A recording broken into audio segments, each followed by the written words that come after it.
안녕하세요. 네, 너무 반갑고 즐거운 시간이 되지 않을까 싶습니다. 얼굴부터 머리부터 마음부터 즐거워야 되는데 이미 저는 입과 배가 즐거운 시간들을 이곳에서 거쳤습니다. 아, 남도에 오면 정말 항상 그 음식을 접대해 주시는 게 저 너무 기쁜 것 같고 오늘도 그냥 잠깐 이 순서만 가지나 했는데 막 여기에 계신 분들 중에 몇몇 분들이 섬겨주셔서 저희가 너무 즐겁게 섬김을 받고 또 이렇게 나눔을 하는 시간들이 되지 않을까 싶습니다. 네, 저는 한반도 평화연구원이라고 서울에 있는 단체 연구 단체에 있는 이차현 사무국장이라고 하고요. 이번에 같이 함께 이 북토크를 할 수 있어서 너무 감사하고 네, 이 시간 너무 즐거운 시간이 될 것 같습니다. 오늘 시간은 저희가 사전에 준비한 이 조경을 작가님 모시고 하는 그 사전 질문에 의한 토크의 시간들을 좀 가지다가 후반부에 가서는 여기 오신 여러분들께 이제 질문할 수 있도록 시간들을 좀 두려고 해요. 그래서 궁금하신 게 있거나 또 나누고 싶으신 게 있으면 그때 이야기하고 전체적으로 9시 전에 마치는 그런 시간들로 가지려고 합니다. 네. 그러면 저는 먼저 오늘 시간과 관련해서 우리 어, 조경일 작가님을 제가 좀 소개해 드려야 될 것 같습니다. 어, 책을 읽고 오신 분들도 있으실 거지만 항상 여러분들 표정은 책을 읽은 것처럼 표정을 하시면 되고 적당한 때 끄덕이시면 다 읽고 왔다 이렇게 생각합니다. 그러니까 걱정하지 마시고 함께 해주시면 좋겠고요. 우리 조경일 작가님은 10대 그래도 먼저 인사부터 먼저 하시라고 제가 얘기를 드려야 될 것 같습니다. 네, 인사 한번 하시죠, 작가님. 네, 안녕하십니까. 조경일입니다. 어, 되게 북토크를 그동안 여러 번 했는데 오늘은 정말 다른 것 같아요. 어, 되게 일단 감사하고요. 섬겨주셔서 제가 일단 저도 이제 배부터 불러서 너무 좋고요. 되게 따뜻함이 너무 느껴져서 먼저 초대해 주셔서 너무 감사드립니다. 이후 다양한 이야기를 여러분과 나누고 싶습니다. 네, 네, 그래도 박수를 치시려고 하셨던 것 같은데, 감사합니다. 네, 박수 한 대 감사드립니다. 조경일 작가님 오늘 이렇게 초청받아서 오신 분들도 계실 것 같아서 제가 잠깐 소개를 드리면 10대 후반쯤에 오셨죠. 네, 세 번의 탈북을 하는 끝에 결국에 한국에 오셔서 한국에서 고등학교 과정과 대학교 이렇게 마치셨고요. 그리고 되게 굉장히 특이한 이력을 갖고 계세요. 하, 이제 대학에서도 정치 외교학을 전공했지만 국회의원 보좌관으로 김영춘 의원 의원실에서 계셨었고 그리고 또한 여기저기에서 이제 정치 논평을 쓰거나 이러한 일들도 같이 하고 계시고요.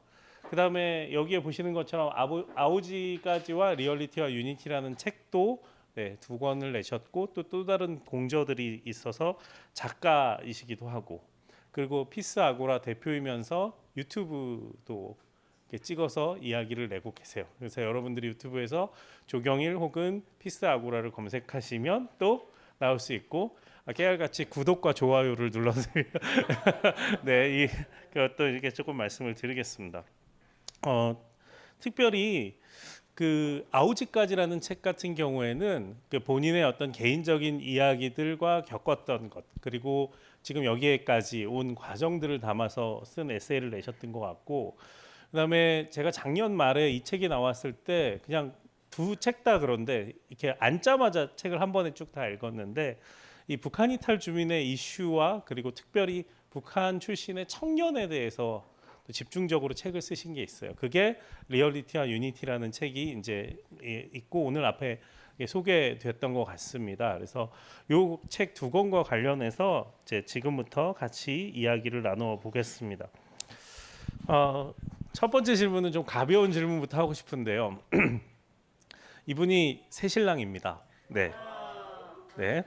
작년에 결혼하셨고 그리고 지금 초보 아빠의 시간을 보내고 있습니다. 네, 그래서 아이가 지금 3개월에서 4개월 넘어가는 그런 시간 가운데 있기 때문에 네, 지금 혹시 약간 그 피곤함이 있다면 육아에 지친 모습이 아닐까 그렇게 좀 생각하게 되는데요. 네, 요즘 결혼하셨고 육아를 한다라는 건 굉장히 좀 삶이 변화했을 수도 있을 것 같은데 요즘의 삶 어떻게 보내고 계신지 여쭤봅니다. 네, 일단 굉장히 행복합니다. 네, 결혼을 그동안 좀 미뤘던 게 있는데 아이를 낳고 나니까 그동안 왜 미뤘나 싶을 만큼 후회가 되더라고요. 지금은 이제 딸 아이입니다. 이제 오늘자로 118일 되는 날인데요.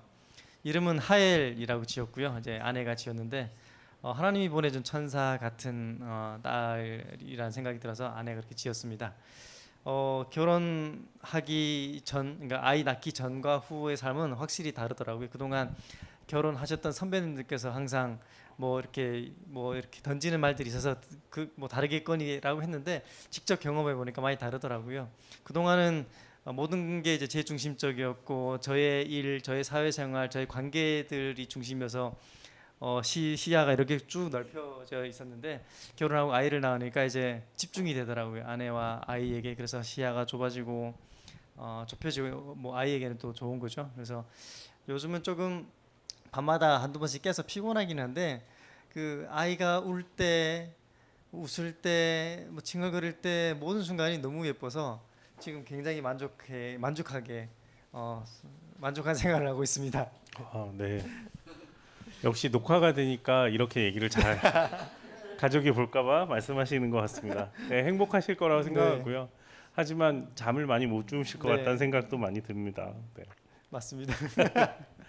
네, 책에 대한 얘기를 이제 좀 들어가면 그 책 이름을 아오지까지라고 지으셨어요. 여기에 이제 북에서 오신 분들은 잘 아실 수도 계시겠지만 아오지는 뭐 사실 북에서나 남에서나 아오지 탄광에 끌려간다 뭐 이런 얘기들로 하여튼 유명하고 알고 있는 곳인데 제가 알기로는 그곳이 경은군이죠. 네, 네, 경은군인데 그 책의 제목에서도 그렇고 내용에서도 이렇게 3번 탈북을 하게 되는 상황에 대해서 이야기를 하고 또 이제 그 파란만장한 것들이 조금 있는데 저는 어떻게 보면 이 그 3번의 탈북 얘기에 대해서 잠깐 한번 얘기를 해주실 수 네. 있을까요? 네. 네, 여기 이 자리에는 북에서 오신 분들도 많이 계셔서 아마 책을 읽지 않으셔도 아마 대충 이렇게 비슷한 경험들을 갖고 계실 거라 생각합니다. 횟수로는 3번인데요. 처음에는 2000년 6월에 엄마 손을 잡고 탈북을 했습니다. 그때 어머니께서 두만강 이제 온성 쪽으로 가면서 제가 항상 다시 뭐 이렇게 항상 외우게 한 게 있거든요. 혹시 두만강을 건너다가 헤어질 수도 있으니까 이거 하나만 기억해라라고 하면서 손바닥에 항상 이렇게 더하기 표시를 좀 빨간색의 더하기 표시를 그어주면서 엄마를 잃어버리게 되면 그것만 찾아가라. 지붕 위에 더하기 빨간색 더하기 표시가 있으니까 그것만 찾아가라라고 하셨어요. 그래서 그때는 몰랐죠. 그러다가 건너고 나서 다행히 헤어지지 않았고요. 그래서 어머니랑 함께 찾아간 곳이 교회더라고요. 빨간 십자가가 그러니까 지붕 위에 있는 곳. 예, 그래서 그때 2000년에 처음 건너서 2년 동안 중국에서 살았습니다. 그때가 12살 때였어요. 예, 그래서 중국에서 소학교도 감사하게 다닐 수 있어서 다니다가 2년이 되던 날 2002년 4월 26일 날에 음악 시간에 공안이 찾아와서 그대로 잡혀서 도문 감옥에 갔다가 온성 보이부에 갔다가 이제 고향 아버지 계신 곳으로 이제 가서 아버지와 함께 다시 살게 됐습니다. 그러다가 2년 정도 이제 아버지와 함께 살았거든요. 그러다가 손님이 찾아왔더라고요. 보통 저희 집에 찾아올 손님이 없는데 찾아와서 이렇게 보니까 이제 어머니가 보낸 브로커였어요. 한국에 어머니가 2002년 12월 22일 날에 오셨어요. 얼마 전에 어머니 만났는데 어머니가 자기 그때 뉴스에 난 거 있으니까 찾아보라라고 하셨죠. 찾아보니까 MBC, KBS 뉴스에 있더라고요. 예, 어머니가 말레이시아 대사관에 들어갔다가 끌려 나온 영상이 그대로 있어서 제가 그거 보면서 감회가 새로웠습니다.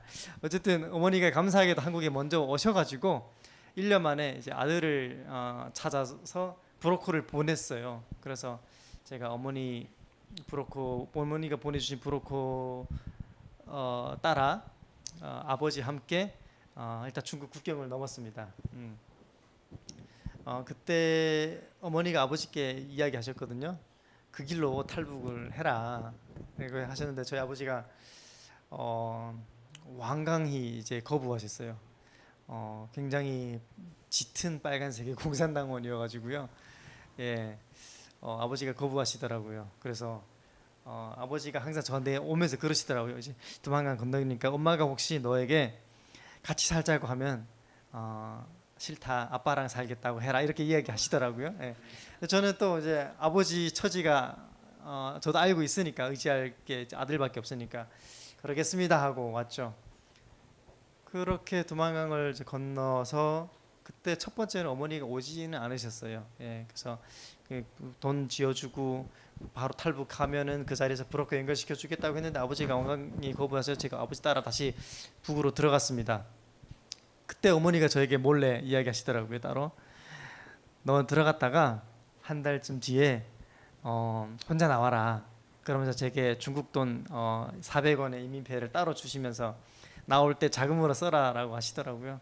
제가 돌아가서 아버지랑 함께 살다가 한 달쯤 됐는데 제가 떠나진 않았어요. 먼저 브로커가 또 왔더라고요.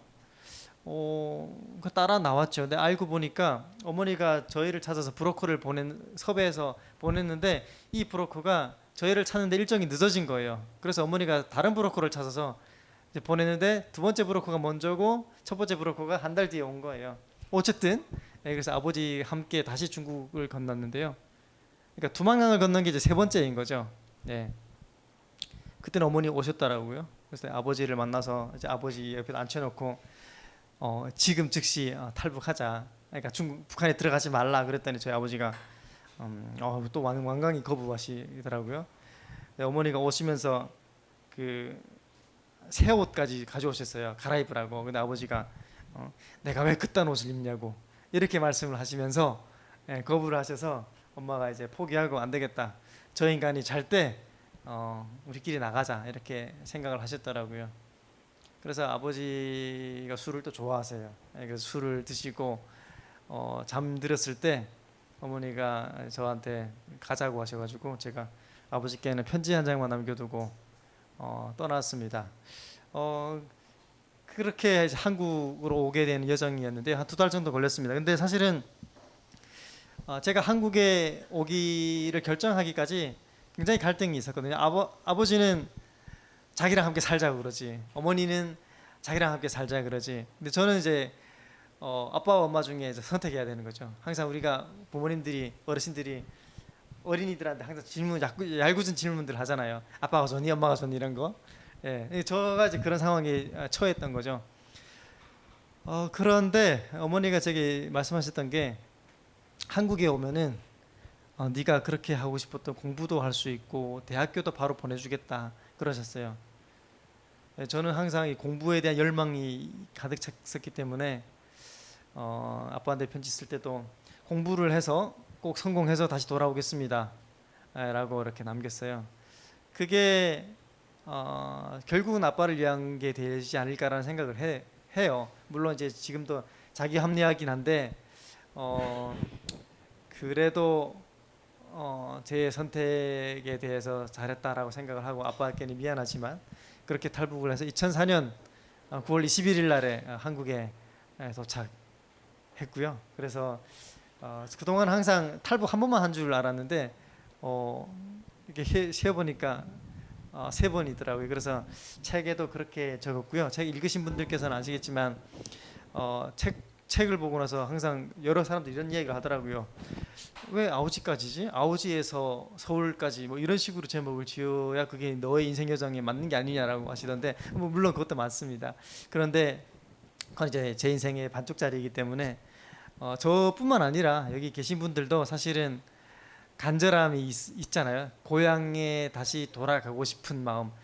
뭐 고향이 좋아서가 아니라 우리에게 있는 부채의식이 있잖아요. 그래서 우리의 떠나온 사람의 운명은 다시 그 떠난 곳을 위해 어떻게든 열심히 살고 종국에는 그곳에 당당히 걸어가는 게 아닐까라는 생각이 들어서 제 책을 관통하는 글이 이제 아오지까지였습니다. 네.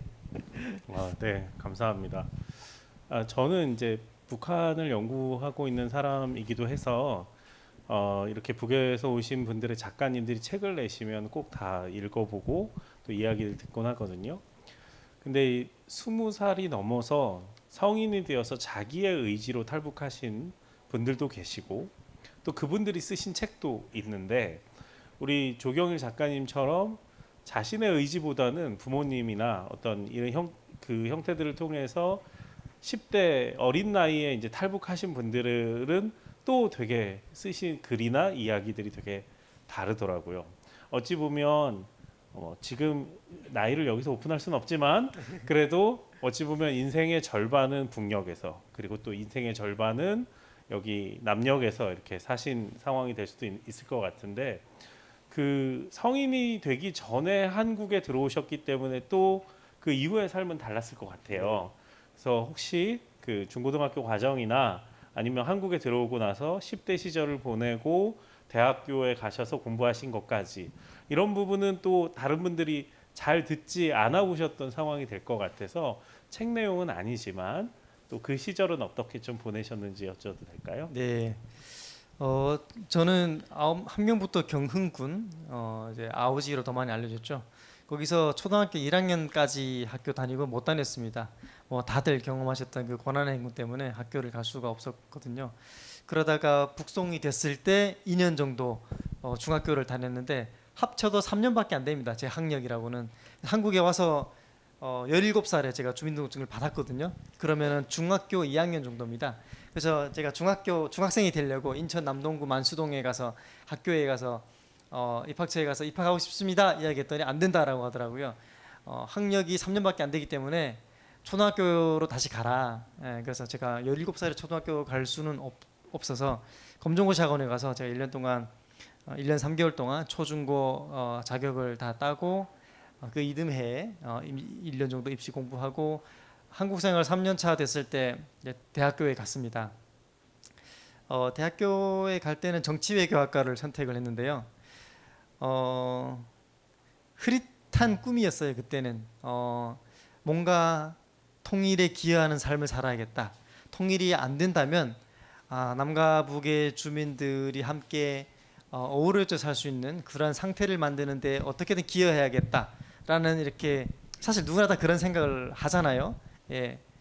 그런 생각을 가지고 막연하게 고민하고 있다가 아는 분이 그러면 정치를 하면은 그런 관련된 일을 좀 더 할 수 있다라고 이야기해 주셔가지고 정치외교학과를 이제 갔고요. 그래서 정치외교학과를 공부를 했는데 공부를 썩 그렇게 즐겨 하지는 않았습니다. 대학 생활이 왜 이렇게 재밌는지. 한국 생활 그러니까 검정고시 하는 동안은 제가 정말 열심히 공부했거든요. 아침 6시에 일어나서 도서관 갔다가 학원 갔다가 다시 도서관 갔다가 집으로 갔다가 이렇게 1년 3개월 동안 공부를 했는데 돌아보면 그때가 제가 제일 열심히 공부했던 시간들이에요. 대학교는 너무 신나고 즐겁고 고맙게도 제가 제 나이에 학교에 들어가다 보니까 또래들을 만나서 동아리 활동을 열심히 했습니다. 좀 특이한 동아리였는데 이렇게 율동패라고 춤추는 동아리. 근데 뭐 댄스 그게 아니고요. 우리가 보통 이제 광화문이나 어떤 거리 현장에 보면 이렇게 집회 같은 게 열리잖아요. 그러면 무대가 설치가 됩니다. 거기 무대에서 이렇게 응원 힘을 북돋아주는 그런 율동패라고 하는데 북한식으로 하면 일종의 선전선동부라고 보시면 됩니다. 열심히 춤추고 풍풍 이렇게 막 노래 부르면 열심히 일을 하잖아요. 그것처럼 제가 무대에서 이렇게 하면 이제 와 이렇게 하는 건데 저는 되게 많이 배운 시간이었어요. 우리 한국 사회가 대한민국 사회가 이렇게 우리가 한강의 기적이라고 하잖아요. 어쩜 이렇게 선진국 반열에 오를 만큼 압도적으로 성장을 했는데 자랑스럽잖아요. 근데 그 압축 성장하는 동안에 고통도 압축되어 있었던 거더라고요. 그게 거리에서 이제 분출되었던 게 우리가 지금 거리에서 들리는 이런 목소리들, 뭐 자살하는 사람들, 하루아침에 일자리를 잃은 사람들. 근데 저는 그 사람들과 좀 많이 활동을 했어요. 오히려 저를 사람들이 걱정해 주더라고요. 북한에서 왔는데 이렇게 집회 현장에 나가도 되느냐. 선배들이 걱정해 주더라고요. 근데 저는 그게 자연스러웠어요. 왜 걱정해야 되는 거지라는 생각을 했죠. 왜냐면 이렇게 나가 보니까 거리에 나와 이렇게 앉아 있는 사람들 이렇게 보면은 이렇게 더 이상 자신이 가진 도구가 없는 사람들이에요. 하소연할 데가 없는 거예요. 갑자기 하루아침에 일자리를 잃은 거예요. 비정규직인 사람들. 그런 사람들이 할 수 있는 거는 거리에 나가서 외치는 것뿐인 거예요. 돌아봤을 때 저는 굉장히 가난하게 살았거든요. 예, 아주 힘이 없었죠. 아버지 탄광에서 길거리에서 음식물 주워 먹으며 살다 꽃제비 생활하다가 왔으니까. 그러니까 저는 힘없는 자였고 입이 있어도 말 못하는 자였고 제가 소리칠 때 누구 하나 들어주는 사람들도 없었고. 그러니까 성경에 나오는 그 입 없는 자, 귀 없는 자, 뭐 그런 자였던 거예요. 그래서 저는 그렇게 뭐 정치적인 도구가 없는 사람들의 편에 서서 제가 활동을 하고 연대하고 목소리를 내는 게 저의 정체성과 제가 살아왔던 경험에 비추어 봤을 때 자연스러운 거였거든요. 그래서 그런 활동들을 좀 해왔거든요. 그렇게 대학 생활을 했는데 나중에 보니까 그런 활동을 하는 사람들을 빨갱이라고 하더라고요. 예. 그래서 제가 졸지에 빨갱이가 됐습니다. 사람들이 어떻게 북한에서 탈출을 해 와가지고 그런 집회 현장에 나가고 뭐 저기 이렇게 진보 정당을 지지하고 이렇게 그러면서 왜 왔느냐 간첩이 아니냐 심지어 같은 북에서 오신 분들조차도 저에게 뭐 간첩이라고 얘기하더라고요. 그래서 제가 참 뭐 할 말이 없었죠 그때는. 아니 왜 이게 이렇게 연결되는 건가. 어쨌든 제가 대학 생활을 좀 그렇게 마치고 2년 정도 있다가 제가 휴학을 했어요. 갑자기 어느 순간 이렇게 현타라고 하죠. 뭐 하나 싶지 이런 생각이 들어서 공부를 잠깐 접고 휴학하고 마침 그때 기회가 돼가지고 제가 저기 미국에 갈 수 있었습니다. 가서 저기 DTS 훈련을 받으면서 저기 새롭게 전혀 다른 삶의 환경을 경험하면서 이따 뒤에 좀 더 이야기하겠지만 저의 어떤 삶의 기준, 가치관 이런 것들이 아마 좀 재정립되는 그런 시간들을 보냈습니다. 어쨌든 저의 대학 생활까지 한국 생활은 굉장히 짧은 시간인데 굉장히 압축적으로 제가 책상에 앉아서 책으로 배운 것보다 저는 밖에 나가서 거리에서 사람들 만나면서 배웠던 게 더 많았던 것 같아요. 네. 네, 북에서도 파란만장했지만 남에서도 파란만장한 시간들을 보내신 것 같아요. 이제 그러면서도 사실 저는 우리 조경일 작가님의 책을 읽거나 또 다른 자리에서 이야기를 하면서 크리스천으로서 가지고 있는 그 마음에 대해서도 되게 특심하다는 생각을 했거든요. 방금 잠깐 DTS 얘기하시긴 했는데 저는 그렇게 어떤 한국 사회의 문제나 상황들에 대해서 관심을 가진 것만큼 그게 또 굉장한 믿음을 가지고 그 하나님을 찾아가는 삶을 또 사신 게 좀 놀라운데 그런 과정 가운데 어떻게 하나님을 또 만나게 되셨고 또 신앙을 깊어지게 되셨는지에 대한 내용 조금 이제 바로 또 여쭤봅니다. 네. 제가 중국에서 2년 살았다고 말씀드렸잖아요. 그때 이제 사랑의 집 같은, 그러니까 한국 선교사님의 이런 돌봄 하에서 북한에서 온 청년들 몇 명이 같이 살았거든요. 성경 공부를 했죠. 예, 시키니까. 예, 저는 중국에 와서야 이제 성경이 뭔지 하나님이 뭔지 이렇게 다 이제 알게 됐거든요. 예, 성경 공부 열심히 했습니다. 예, 뭐 이유도 모르고 열심히 했죠. 막 그 잠언 1장부터 31장까지 막 필사시키고 어떤 날은 금식도 시키고 배고파서 탈북을 했는데 금식까지 시키다니 내가 왜 굶어야 되나 뭐 이런 생각하면서 어릴 때니까 12살 때였죠. 그렇게 자연스럽게 제가 이렇게 그 교회 공동체를 이제 접하게 된 것 같아요. 그때는 성경 공부를 많이 좀 하다 보니까 성경 지식이 저도 모르게 쌓이더라고요. 왜냐면 이게 주입식이라는 거죠. 예, 예. 그래서 주입식으로 성경 공부를 하고 한국에 딱 왔을 때는 1년 정도는 제가 검정고시 학원 다닐 때는 교회를 안 다녔습니다. 예. 물론 뭐 일요일마다 뭐 가끔 가긴 했지만 이렇게 다니지 않았고요. 그러다 대학교 들어가서부터 교회를 조금 다니면서 어느 날 캠퍼스를 이렇게 거닐고 있는데 어떤 이렇게 좀 중년의 아저씨가 이렇게 저한테 오더니 이렇게 전단지 같은 거 하나 주면서 이렇게 전도를 하시더라고요. 예, 뭐 예수님을 아느냐. 근데 제가 이렇게 좀 소심하고 성격이 좀 이렇게 막 이렇게 단호하지 못해서 이렇게 거절을 잘 못해요. 그래서 막 들어주고 막 이랬거든요. 그러다가 어떻게 어느 날 갑자기 몇 분 지나 갑자기 사인을 하는 거예요. 매주 이렇게 성경 공부하자고. 그래서 캠퍼스에서 성경 공부를 했습니다. 그게 이제 UDT라고 유니언 디사이플십 트레이닝이라는 어떤 뭐 캠퍼스 단체인 것 같아요. 공부를 했는데 굉장히 하기 싫었어요. 예. 그것도 이제 자꾸 강요하는 거예요. 예. 그래서 하다가 그만두고 휴학하고 나서 미국에 가서 DTS를 했는데 제가 제 마음의 신앙이 막 두터워서 이렇게 간 건 아니었어요.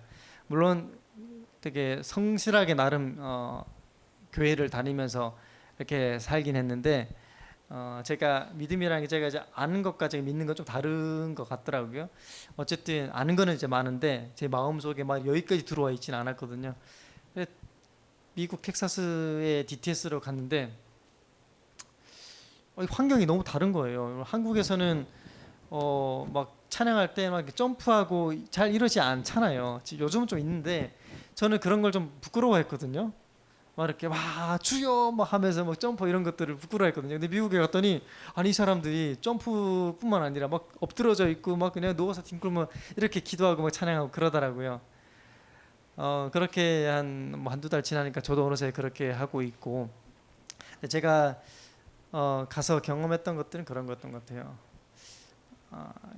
하나님에 대해서 알아가는 시간이 기본적인 시간이었고, 또 하나는 나는 왜 여기에 와 있을까라는 거죠. 아오지에서 태어나서 지구 반대편의 미국에 나는 왜 여기에 와 있을까, 이런 고민을 하는 시간을 많이 가졌어요, 기도하면서. 그래서 나는 운이 좋아서 온 건가, 그러면 운이 좋지 않은 사람들은 실패한 건가? 저 말고 실패한 사람들이 저희 팀에도 있었듯이 많았거든요. 그래서 저희 정체성에 대한 고민과 플러스 제 신앙, 소명에 대한 고민들을 좀 많이 했어요. 뭐 하나님 성품에 대해서 공부하고 듣고 기도하고, 절대로 용서하고 싶지 않은 사람도 있었는데 용서하라고 하니까 용서하는 과정도 훈련을 하고, 이런 과정을 거쳐서 좀 신앙에 대해서 좀 더 깊어졌어요. 물론 제가 하나님의 음성을 바로 듣지는 못했어요. 그렇게 제가 기도했는데 안 들리지가 않는 거예요. 예. 그리고 방언을 달라고 그렇게 기도를 해봤는데 방언을 안 주시더라고요.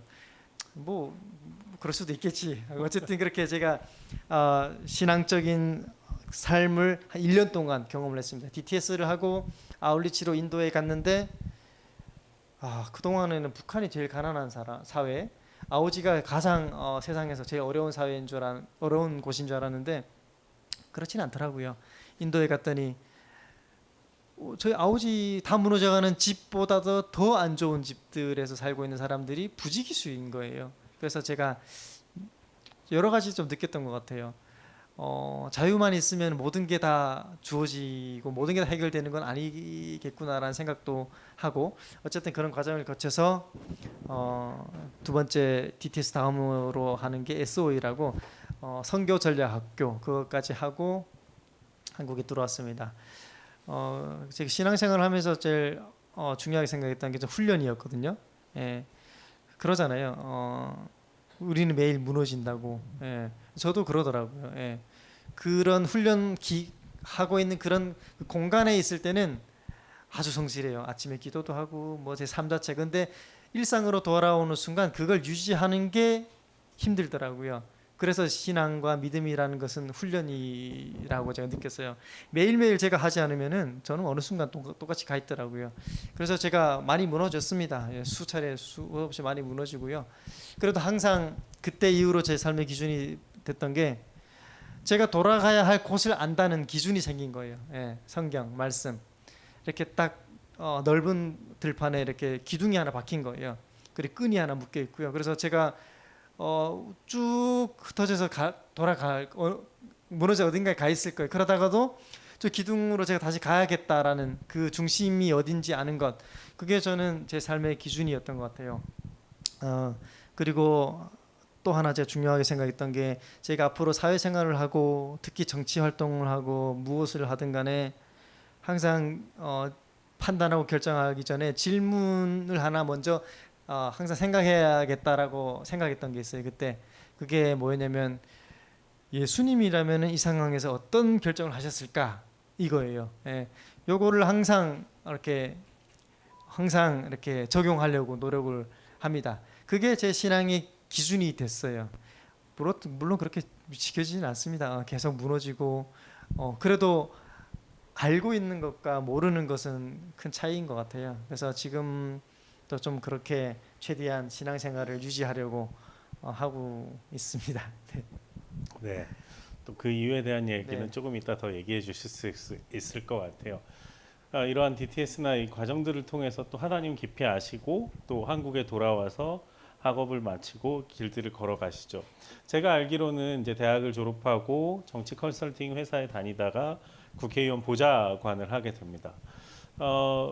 조금 놀라운 건 그때 다른 길을 걸어갈 수도 있는데 국회의원 보좌관이랑 정치계로 들어간 것도 참 궁금하고 또 보통 많은 탈북민 분들이 정치 활동을 하신다고 하면 현재의 국민의힘이라고 할 수 있는 그 보수 정당에서의 활동을 하시는 분들이 그 비율로 보면 좀 더 많잖아요. 그런데 사실 그때 거의 탈북민은 관심을 갖고 있지 않은 민주당 계열의 그 정당에서 이제 국회의원 보좌관을 시작하고 또 그 피비린내 나는 정치판으로 들어가신 거거든요.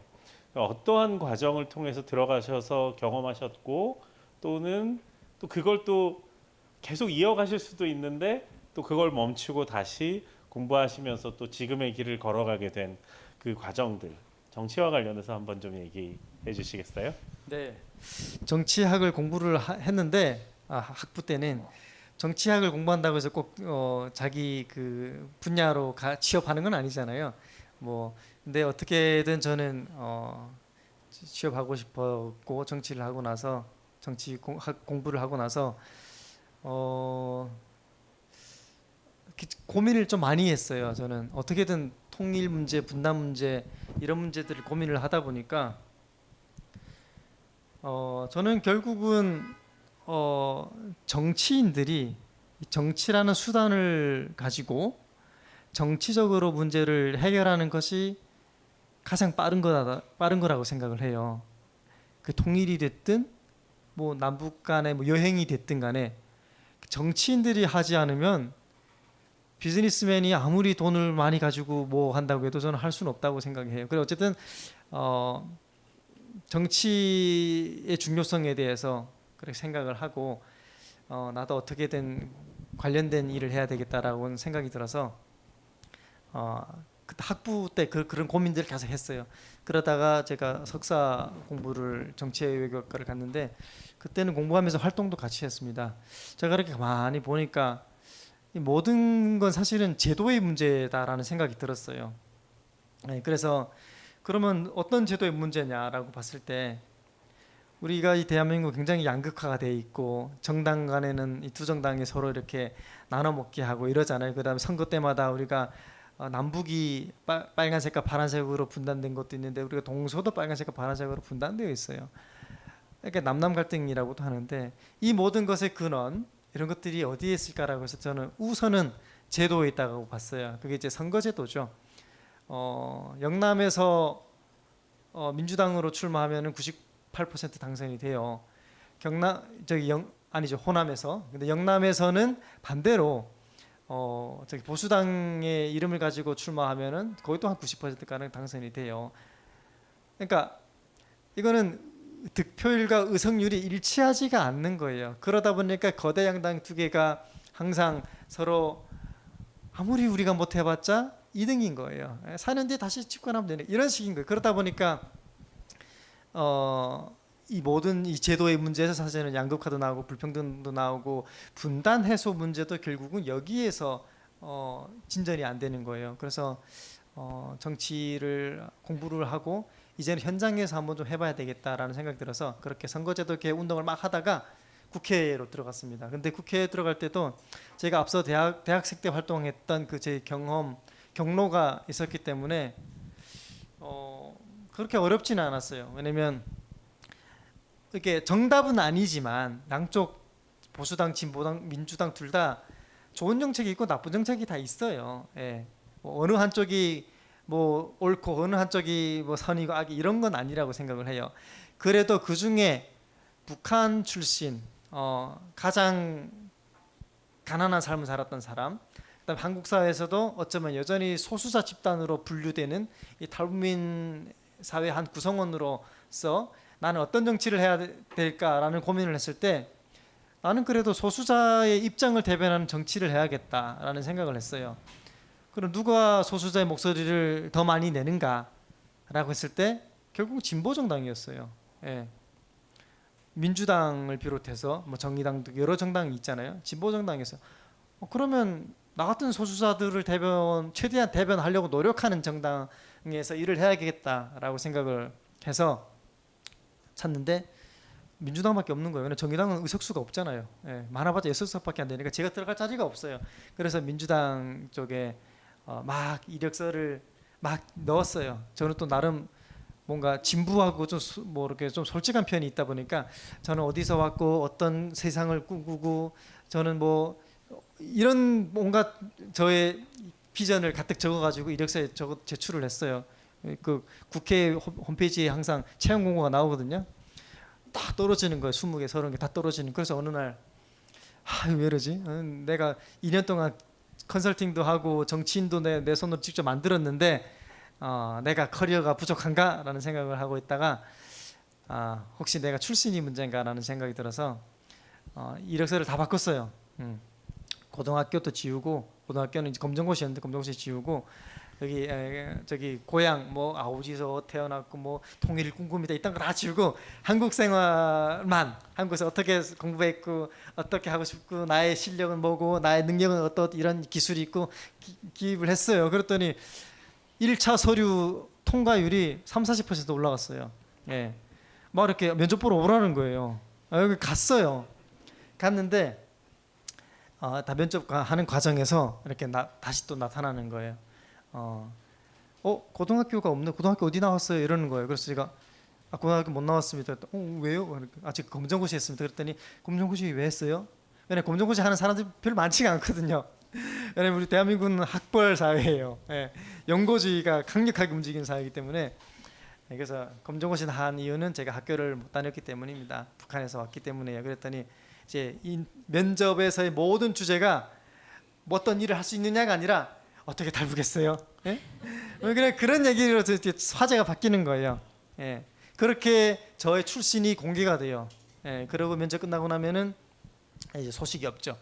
뭐 제가 북에서 와서 소식이 없는지 면접 태도가 별로였는지 알 수가 없어요. 어쨌든 소식이 없죠. 그 다음에 제가 말투를 이렇게 바꾸는 걸 저는 별로 그렇게 연습을 하지도 않았거든요. 그래서 저는 모호해요. 서울 말도 아니고 북한 말도 아니고 무슨 함경도 말도 아니고 애매해요. 그러니까 어떤 사람들은 말투만 듣고 이제 알아보거든요. 그러니까 면접 과정에서 이렇게 나오는 거예요. 어쨌든 그렇게 여러 번 면접을 하고 나서 실패를 하고 나서 처음으로 김두관 의원실에서 일을 하게 됐어요. 김두관 의원님은 뭐 다 아시는 이번에 당대표 선거에 나왔던데 떨어졌더라고요. 예. 제 옛 보스입니다. 예. 김두관 의원실에서 제가 인턴으로 국회 비서관으로 시작을 하게 됐고요.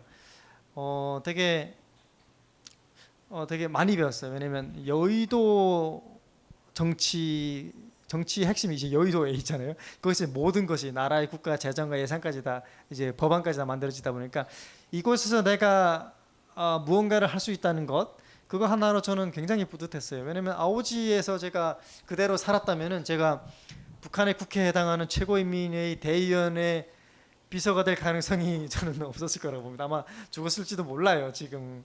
근데 그렇게 한 11개월 일을 하고 두 번째로 이제 이직을 할 때 똑같이 이제 민주당의 김영춘 의원실로 자리를 옮겼습니다. 김영춘 의원은 이제 부산시장 출마했던 분이고 해수부 장관도 했던 분인데 여기서 또 이제 감사하게 일을 하게 됐고 거기서 또 일을 하고 그분이 선거 나갔다 떨어지고 국회 사무총장으로 임명이 되면서 저 다시 또 국회 사무총장 비서로 일을 하게 됐는데요.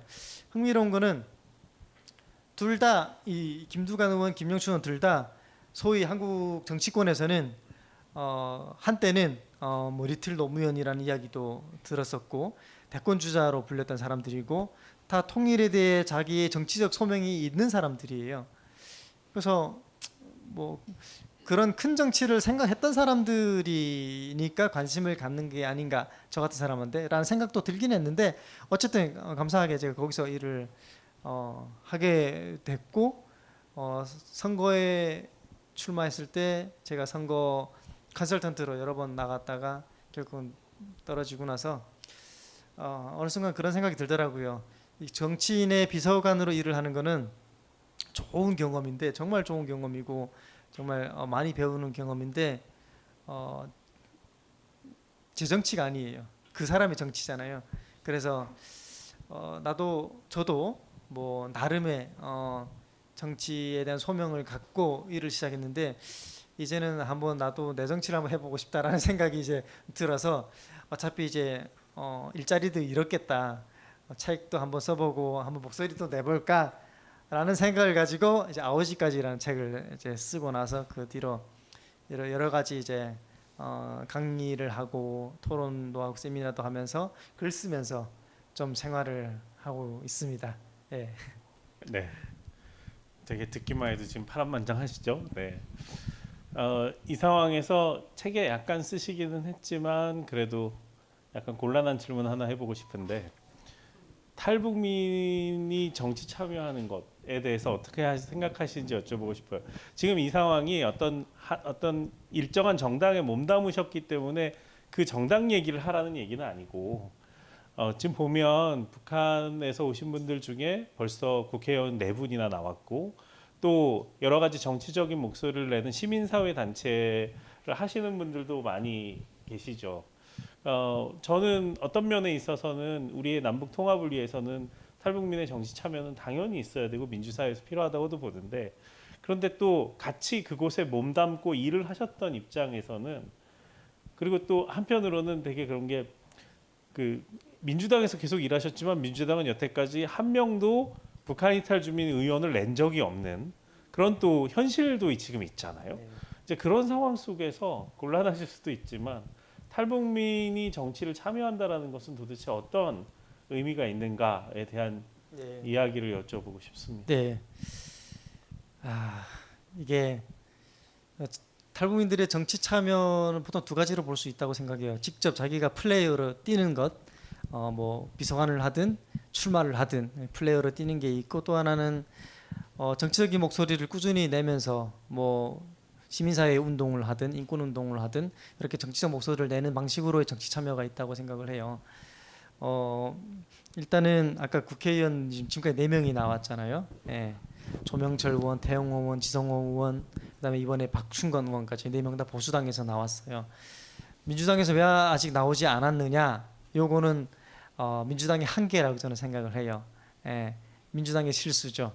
그래서 많은 사람들이 저한테 얘기를 해요. 특히 북에서 온 사람들이 저한테 자꾸 이렇게 제 주변에 있는 사람들이 저한테 손짓하거든요. 그만하고 보수당을 건너와 같이 정치하자 이런 이야기를 하세요. 근데 제가 아니야 민주당도 정신 차릴 거야 이런 이야기를 이렇게 던지는데 그러니까 항상 그게 저한테 막혀요. 거 봐라 탈북민들을 위해서 목소리를 내는 정당이 어디냐 그리고 실제로 정치인 국회의원의 자리를 준 정당이 어디냐 보수당이지 않느냐라고 이야기를 하거든요. 맞아요. 그럼 저 이제 할 말이 없죠. 그 부분에 있어서는. 예. 저는 양쪽 정당 그리고 다른 작은 정당들까지도 거기에서도 북한 이탈 주민 정치인이 나와야 된다고 생각해요. 골고루. 왜냐면 우리는 이제 민주주의 국가고 다당제 국가이기 때문에 여러 정당이 원내에 다 진입을 하고 다양한 사람들, 소수자들까지 탈북민이 됐든 조선족이 됐든 뭐 필리핀 다문화 출신이 됐든 누구나 다 다양하게 골고루 있어야 된다고 생각을 해요. 근데 탈북민들의 정치 참여 방식을 보면 저는 좀 우려가 되는 부분도 있고 한계도 있다고 생각을 해요. 특히 지금 네 명의 국회의원이 나왔는데 이거는 전부 다 보수당에서 공천을 준 거거든요. 이 네 명의 국회의원이 탈북민 사회에서 정치 활동을 하고 정치적 시민사회 목소리를 많이 내서 탈북민 커뮤니티에서 추대하고 선발돼서 인정을 받아서 정치인이 된 게 아니란 말이죠. 즉 당에서 이번 선거에서는 탈북민이 선거에 한 명 출마하면 좋겠네라는 공천관리심사위원들의 어떤 판단, 정무적인 판단에 따라서 공천을 줬단 말이죠. 그러니까 이 다른 말로는 기성정당의 시혜적인 관점에서 준 거예요. 그러니까 하나 그냥 주는 거예요. 그냥 자리를 하나 내어주는 거예요. 근데 저는 이거 굉장히 중요하다고 생각해요. 뭐 시혜적으로 주든 아니면 탈북민들이 직접 쟁취해서 어떤 정치인으로 대표성을 갖고 정치인이 된다는 것은 북한 이탈주민 사회의 커뮤니티를 위해서 매우 중요하다고 생각해요. 그리고 이건 더 나아가서 북한 사회에 주는 메시지도 있죠. 일단은 북한 정권에 대해서 압박감을 많이 느낄 거예요. 또 하나는 북한에 있는 남아있는 주민들을 위해서 희망을 가질 수 있어요. 탈북을 해도 그냥 탈북자로만 살아가는 게 아니라 사회 주류에 들어가서 당당하게 정치인도 되고 기업인도 되고 이렇게 살 수 있다는 희망의 메시지가 될 수 있어요. 그래서 북한 이탈 주민에게 공천을 준다는 것은 사회 통합의 차원에서 플러스 통일을 향해서까지도 굉장히 중요한 의미가 있다고 생각을 해요. 문제는 이 북한 이탈 주민 출신 정치인이 되는 과정에서 주체성이 상실이 된다는 거죠. 이거는 한계가 있죠. 왜냐하면 우리가 북한 이탈 주민들이 연합하여 토론을 하고 어떤 과정을 거쳐서 시민사회로 성장을 한 다음에 누가 봐도 저 사람은 국회의원 될 수 있는 자격이 있어라는 내공을 갖고 있는 사람이 정치인이 되면은 아마 다른 불만들이 없을 거예요. 근데 이번에 박충건 의원이 이렇게 딱 공천을 받았을 때 북한 이탈 주민 단체들이 기자회견을 했어요. 그럼 그 기자회견을 하고 동시에 자기들이 후보를 추대를 했어요. 처음으로. 왜냐면 박충건이라는 사람이 북향민 사회 커뮤니티에서 들어보지도 못한 사람인데 저 사람이 북향민 커뮤니티를 위해서 한 일이 뭔데 저는 근데 그 자연스러운 불만이라고 생각해요. 왜냐면 정치라는 거는 대표성을 갖고 있는 거기 때문에 자기 집단을 위해서 조금이라도 대표적인 목소리를 내는 사람이 정치인이 되는 건 어쩌면 합리적이고 매우 타당한 요구거든요. 그런데 공부만 하다가 취직해서 일을 하던 사람이 갑자기 어떤 당에서 그냥 이번에 이 사람한테 공천을 줄까 해서 픽업을 해온 거예요. 그러다 보니까 나름 시민사회 탈북민 시민사회 운동을 많이 했다고 하는 단체장들께서는 불만이 쌓이겠죠. 왜냐하면 우리가 해온 것들이 있는데 왜 우리가 아니고 처음 보는 청년이냐 이거죠. 어쨌든 이 정치 참여 현상을 보면은 이런 한계가 있고 또 하나는 이런 게 있죠. 이게 보통 우리가 시민사회라고 할 때는 시민들의 자발적으로 조직이 돼서 모금 형식으로 하든 회비 형식으로 하든 그들이 모여서 하나의 아젠다를 발굴해서 아젠다를 만들고 단체가 시민단체가 되고 그게 지역의 공동체를 형성하고 이제 정책의 목소리도 반영하고 이런 식으로 성장을 하거든요. 그러니까 시민사회라는 건 조직이 이렇게 바텀에서 위로 이렇게 올라가는 상향 조직의 모습을 보이는데 북한 이탈 주민 단체들이 지금 한 300개 뭐 400개가 되는지도 모르겠고 어쨌든 많아요. 형성을 보면은 탑다운 방식이라는 거죠. 예산이 만들어지고 어떤 몇 명의 주도적인 사람이 있고 거기에서 아젠다가 만들어지니까 탈북민들이 쫙 거기에 이제 동원이 되는 거예요. 그래서 항상 비판을 받는 게 관제 동원이 된다라는 거죠. 예를 들어 시위 같은데 북한 이탈 주민이 막 동원이 돼요. 일당 몇만 원씩 받고 이런 비판들이 계속 뉴스에 나오잖아요. 이런 것들은 탈북민 사회가 아직은 자발적인 시민 조직으로 성장하지 못했다라는 반증이에요. 그러다 보니까 어떻게 정치 참여 모습을 나타내느냐? 신민적 정치 참여의 현상을 띈다는 거죠. 뭐냐면 북한에서 독재 체제에서 쉽게 말하면 봉건적인 사회잖아요. 북한은 거기서 살던 그 관습, 교육 방식 이런 것들을 그대로 받고 한국에 와서 그 방식 그대로 정치 참여를 하는 거예요. 예. 그러니까 일종의 민주적인 토론 과정이 생략된 정치 방식을 보인다는 거죠. 그러다 보니까 국정원에서 돈을 조금 모아가지고 이런 활동을 해달라고 이렇게 지시를 하면은 북한 인권 단체들, 북한 민주화 단체들이 앞장서 나서서 정부의 그런 요청을 들어주고 시민 단체로서의 자격으로 보면은 하자가 있죠. 모두가 아니겠지만 어쨌든 우리가 한계를 갖고 있다는 거죠. 정치 참여를 이런 방식으로 하면은 뭐가 문제냐? 한국 사회를 주류라고 봤을 때 주류 사회의 관점에서 이 북한 이탈 주민 사회, 이 시민 사회는 종속되어 있는 단체라는 거죠. 정부의 종속, 예산에 종속되어 있는, 그러니까 주도적인 목소리에 한계가 있다는 거죠. 그러니까 이것은 카운터 파트너가 될 수 없다는 거죠. 그리고 사실은 시민단체라는 것은 그게 뭐 저기 다문화 시민단체든 아니면 뭐 통일 시민단체든 아니면 환경 시민단체든 어떠한 아젠다가 있으면은 연대할 수 있거든요. 그런데 이 북한 이탈 주민 시민단체와 연대의 가능성이 떨어지는 거예요. 그러니까 시민단체로서의 이런 정치력의 한계가 우리 스스로 갖고 있는 거죠. 그래서 정치 참여의 방식을 보면 우리가 뛰어넘어야 할 것이 많다라고 생각을 하고요. 감사하게도 그런 현상들이 보여요. 그게 이제 청년들에게서 보이는 거죠. 지금 북한 이탈 주민 사회 커뮤니티의 장들, 주도적인 목소리를 갖고 있는 분들은 다 이제 북에서 이제 보면 이제 장년 세대들이에요. 그분들이 이룩하신 것들이 굉장히 많죠. 북한 인권에 대해서 세계적으로 공론화시키고 관심을 갖게 하고 많은 일들을 했는데 그것과는 또 별개로 그 방식 차원에서 후대 그 자식 세대에까지 공감을 받기가 어려운 거예요. 예. 그래서 탈북민 청년들을 보면은 달라요. 한국 사회에서 교육 과정을 거쳤잖아요. 그래서 민주적인 토론의 방식을 거치고 또래 문화를 공동으로 체감하고 있기 때문에 똑같은 목소리, 똑같은 요구, 북한 인권을 개선해야 돼, 북한 주민들의 식량권을 개선해야 돼라는 똑같은 목소리도 어떤 방식으로 내느냐는 굉장히 다르거든요. 왜냐하면 우리가 북한을 개선하고 북한 주민들을 잘 살게 하고 통일에 대한 공감대를 확산시키는 일에 있어서 이게 우리가 공감대를 얻지 못하면 100번 옳은 말도 이게 안 되잖아요.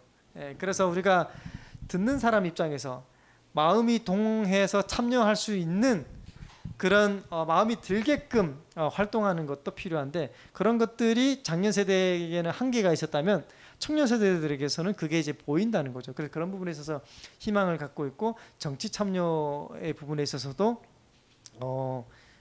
이런 한계와 가능성들 저는 같이 보고 있습니다. 네. 네, 너무 잘 얘기를 들었어요. 그런데 역시 자기 전공 분야로 들어가니까 엄청나게 강의를 하듯이 말씀이 쫙 나온다는 걸 발견해서 다시 책의 얘기로 돌아와야 되겠다는 생각을 했습니다. 방금 얘기하신 영역과 또 연결됐는데요.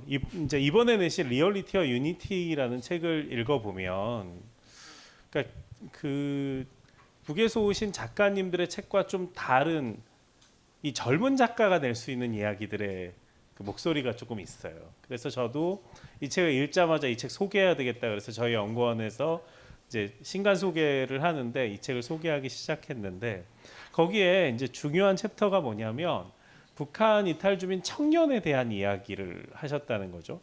북한 이탈 주민을 하나의 어떤 카테고리 안으로만 묶는 게 아니라 그 가운데서도 세대에 따라서 또 한국에서 시간들을 보낸 그리고 연령에 따라서 조금씩 다른 모습들이 나온다라는 이야기들을 해주신 게 저는 되게 좀 인상 깊었다라고 생각을 합니다.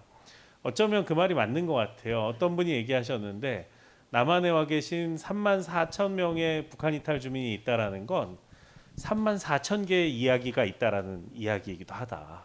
그것은 어느 하나로 묶어지기 어렵다 이렇게 얘기하신 저 기억이 나는데 그 책을 중에서 북한 이탈 주민 청년, 북한인 청년에 대해서 쓰셨는데 북향민 청년은 어떤 사람들인가? 혹은 이에 대해서 어떤 이 북향민 청년 같은 또래인 이 북향민 청년은 이 한국 사회에서 어떻게 살아가는가에 대해서 또 간략하게 그것을 하나로 연결할 수는 없지만 얘기해 주시겠습니까? 네, 3만 4천 명 좀 넘었죠. 지금은 북한 이탈 주민들이 와 있는데 그 중에 한 65에서 70%는 여성분들이고 또 전체적으로 성별로 나누면은 그 세대로 나누면은 20, 30대가 한 60%가 넘습니다. 그만큼 북한 청년들이 많잖아요. 청년들 저도 그렇지만 북한에서 온 청년들은 사실은 교육 공백이 굉장히 큽니다. 북에서 학교를 제대로 다니지 못한 청년들이 많거든요. 물론 이제 엘리트 청년들도 좀 있긴 하지만 그들은 소수니까 예외로 한다 쳐도 일반적으로 봤을 때 북한 이탈 주민 청년들은 자기보다 그러니까 또래보다 더 나이가 많은 상황에서 학교를 다닙니다. 뭐 많게는 뭐 10살 되기도 하고 또래 남한 청년들은 막 20살에 대학생이 되는데 우리 북한민 청년들은 막 30살에 공부를 듣기 시작하잖아요. 예. 저는 공부를 굉장히 중요하게 생각합니다. 한국에서 한국의 교육 과정을 거치는 게 저는 굉장히 중요한 핵심 자산이라고 생각을 하거든요. 이 청년들이 바쁘잖아요. 이 10년 많게는 10년 차의 교육 공백을 4년 안에 메꾼다는 거는 이 입시 공화국 사회에서 학원도 열심히 다녔던 남한 또래 청년들의 그 실력을 따라가려면은 밤새워도 안 되고요. 몇 배를 공부해도 부족합니다. 어떻게 공부를 해서 졸업한다고 해도 많은 어려움들이 있거든요.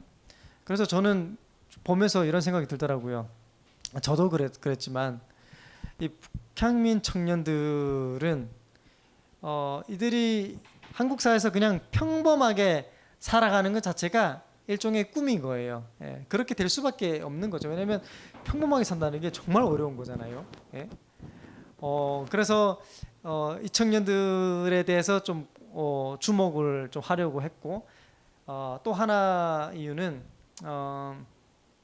어쨌든 우리가 지금 탈북의 역사가 뭐 20년 본격적으로 시작된 건 한 20년 정도 되는데 이 20년 동안 20년이 지나는 동안 봤을 때 앞으로를 내다봤을 때 어쨌든 이 한국 사회의 이 주류에 진입을 해서 또래처럼 주류에 진입해서 하나의 이런 주체적인 시민으로 그냥 평범한 국민으로 성장을 해서 이들이 목소리를 내는 사람들은 저는 이제 청년들이라고 생각을 했어요. 왜냐하면 우리 아버지 어머니 세대, 저도 이제 어머니가 한국이었는데 이 어머니 세대는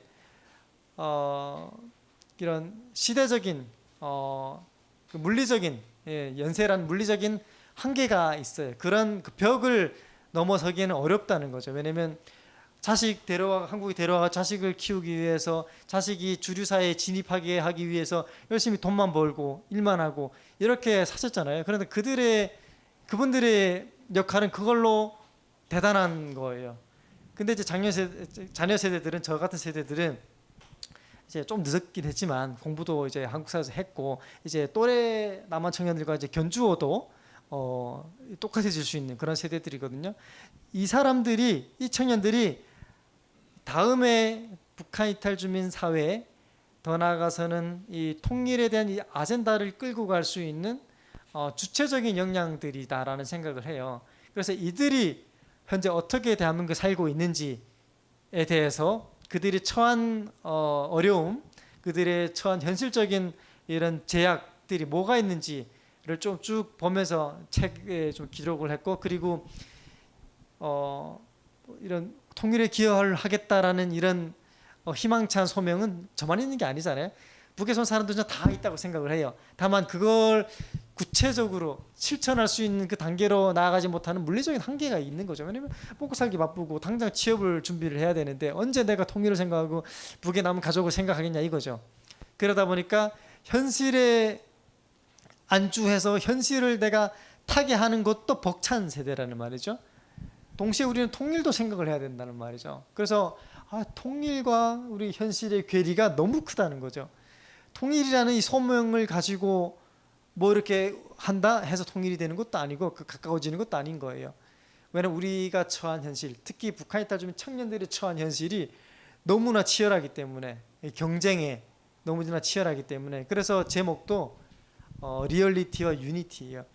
리얼리티는 현실, 그리고 유니티는 통일. 이 통일과 현실과의 이 괴리를 어떻게 메꿀 것인가, 그 한계에 직면한 이 청년들이 고민은 무엇인가, 그럼에도 불구하고 왜 우리는 통일을 고민을 해야 되는가 라는 것들을 제가 그 책에 이제 녹여내고자 좀 노력을 했습니다.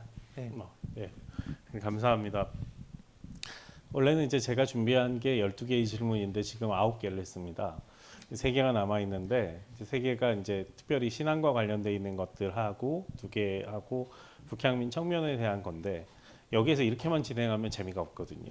과감하게 질문을 접는 그 센스가 필요합니다. 저도 그렇게 하고 싶고, 지금부터는 여러분들의 질문을 받아서 여러분들의 이야기를 좀 듣기도 하고, 또 이 작가님에게 궁금한 것들을 이렇게 나눌 수 있는 시간이 됐으면 좋겠다 싶어요. 오늘은 이중적 의미에서의 북토크거든요.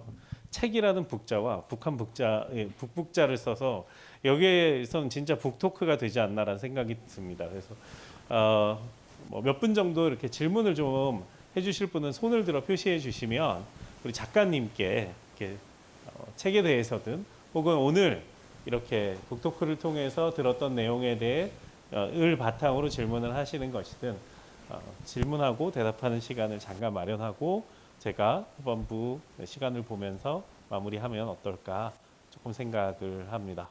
혹시 질문하고 싶으신 분들, 네, 저를 뚜렷이 쳐다보는 게 아니라 손을 드셔야 돼요. 네, 지금 다들 집중하고 계신데 손을 들어 표시를 해주시면 네, 예, 제가 또 어떤 분들은 저랑 눈을 안 마주치고 지금 일부러 딴 데를 보고 계신데 제가 시키지는 않겠습니다. 눈 피하지는 마시고요. 네, 혹시 질문, 네, 손 드셨습니다. 네.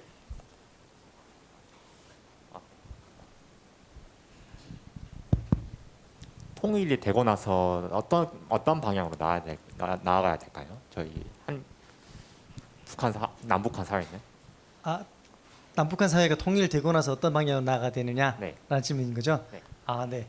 중요하지만 어려운 질문인데요. 저는 통일교육 강의를 좀 많이 나갑니다. 뭐 당연히 통일돼야 됩니다. 이런 얘기가 주 목적이긴 하죠. 근데 제가 통일을 계속 고민을 하면서 어떤 생각이 드냐면요. 과연 우리가 통일을 할 준비가 되어 있는가라는 생각을 해요. 그리고 또 하나, 과연 우리가 바라는 통일은 어떤 통일인가라는 생각을 해요. 그런 질문을 던져봐요. 저는 여기 계신 분들조차 사실 통일에 대한 이미지가 다 다를 거라고 생각해요. 예. 여기는 우리는 이제 NK 비전 센터고 북에서 오신 분들 많이 계시기 때문에 통일은 거의 다 100% 이제 희망을 하시는 분들이라고 생각을 하는데, 제가 일반 학교에 나가면 이렇게 통일을 찬성하는 사람, 반대하는 사람 손들어 보세요라고 얘기하면 안 들어요, 처음에는. 그래서 제가 그거는 옳고 그름이 문제 아니니까 자신 있게 손들어 보세요라고 하면은 손들어요. 반대하는 애들도 있고 찬성하는 애들도 있고 이렇게 다양한데, 저는 그런 질문을 좀 해봤으면 좋겠어요. 우리가 바라는 통일은 어떤 통일인가? 드라마 미스터 션샤인이라는 게 있어요. 보신 분들 계실 텐데, 김태리, 그 독립운동하는 김태리랑 이병헌, 그러니까 최유진 대위죠. 미군 병사인 최유진 대위가 있는데, 둘이 대화할 때 이런 대목이 나와요. 최유진 대위가 미국 국적이잖아요. 그리고 김태리가 이제 조선 독립운동을 하는 혁명가인데, 그 최유진 대위가 이렇게 질문합니다. 당신이 바라는 독립된 나라는 어떤 나라요? 라고 질문을 해요. 근데 김태리가 답변을 못 해요. 왜냐면 우리는 독립을 해야 된다고 생각을 했지 독립된 나라가 어떤 모습인지는 생각을 안 했던 거예요.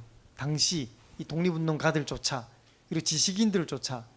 근데 이게 실제로 역사적인 팩트예요. 3.1운동, 3.1 만세운동 막 났을 때 막 사람들이 우리 독립되는 거야? 이거 어떤 나라가 되는 거야? 라고 했을 때 아무도 답변을 못 했거든요. 다시 돌아와서 그러니까 이게 뭐냐면 어떤 통일을 바라십니까라고 했을 때 여기에 답변을 자신 있게 우리가 과연 할 수 있을까? 예. 그냥 뭐 한국식으로 통일되면 되죠. 이게 만능은 아니라는 거죠. 예. 그래서 우리가 통일에 대한 모습, 통일된 나라의 모습에 대해서 먼저 생각을 해봐야 된다고 생각해요. 예. 학교 현장에 제가 통일 교육을 가면은 아이들이 그냥 무조건 반사예요. 그냥 통일 당연히 돼야 된다고 생각을 하죠. 좀 더 솔직하게 물어보면은 반대하고요. 이게 뭐냐면 우리가 통일 강의를 100번 나가도 저는 별로 도움이 안 된다고 생각해요. 통일 공감 때도 별로 안 생긴다고 생각해요. 왜냐면 학생들에게 우리가 질문을 해야 되는데 너는 어떤 통일을 바라니? 라고 했을 때 학생들이 천진난만하게 자기가 생각하는 통일을 모습을 말을 해야 되는데 배운 대로 많은 거예요. 통일돼야 되니까. 그러니까 질문을 받아보지 않으면은 생각을 안 하게 됩니다. 예. 생각을 안 하게 되면은 대안도 찾을 수 없다고 생각해요. 그리고 최유진 대회가 두 번째 질문을 또 합니다. 그러면은 독립된 나라에는 누가 사는 거요? 라고 질문을 합니다. 예. 그때 최유진 대 김태리 그 독립운동가 답변을 못해요. 그것도 생각을 해본 적 없거든요. 왜냐하면 최유진 대회가 조선의 백정 출신입니다. 백정의 자식이었죠. 그러니까 만약에 조선이 독립이 됐는데 그 독립된 조선에도 여전히 백정이 있고 양반이 있고 천민이 있고 신분이 있다면 그 독립이 나한테 무슨 의미가 있냐라는 거거든요. 통일이 됐을 때 만약에 한국식 통일이 된다고 했을 때조차도 북한 출신이라는 이유로 탈북 출신이라는 이유로 또는 뭐 조선족이라는 이유로 또는 다른 다문화라는 이유로 또 다른 어떤 다르다는 이유로 만약에 1등 국민, 2등 국민, 3등 국민 나눈다면 그 통일된 나라는 과연 좋은 통일된 나라인지. 예. 왜냐하면 우리가 여론조사를 해보면요. 서울대 평화통일연구원에서 매년 여론조사를 합니다. 호감도를 봤을 때 호감도 1위가 서양 외국인이고요. 호감도 2위가 조선족이고요. 호감도 3위에서 4위가 북한 해탈 주민이에요. 나랑 1위를 나의 직장 동료로 반기겠는가라는 질문을 했을 때, 그러니까 이게 북한 해탈 주민이라는 사람들은 한국 사회에서 환영의 대상이 결코 아니라는 거예요. 심리적으로. 예.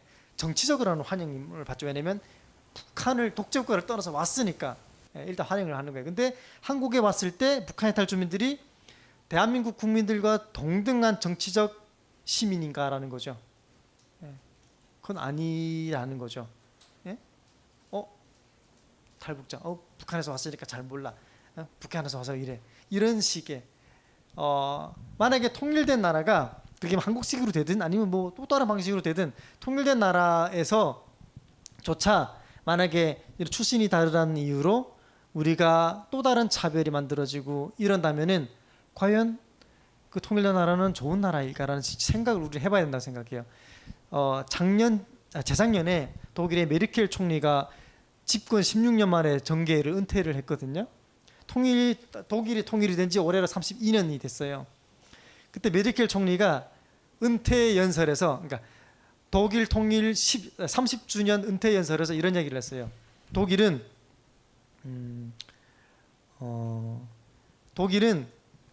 정치적으로는 통일이 됐지만 심리적으로 통일이 안 됐다라고 얘기를 했어요. 그리고 작센주의 의장도 똑같은 얘기를 했어요. 독일은 지금도 동서독 간에 이게 그 심리적인 괴리가 있거든요. 대학교 100대 대학 교수 중에 동독 출신이 몇 명이 없어요. 100대 기업의 CEO 중에 또는 이사진 중에 동독 출신도 몇 명이 없고요. 동서독의 임금 격차도 여전히 있고요. 아니 하물며 독일도 그래요. 그런데 남북이 통일됐을 때 과연 북한 출신들은 동등한 대우를 받고 동등한 월급을 받고 동등한 정치적 시민으로 설 수 있는가라고 했을 때 아닐 확률이 매우 높아요. 예.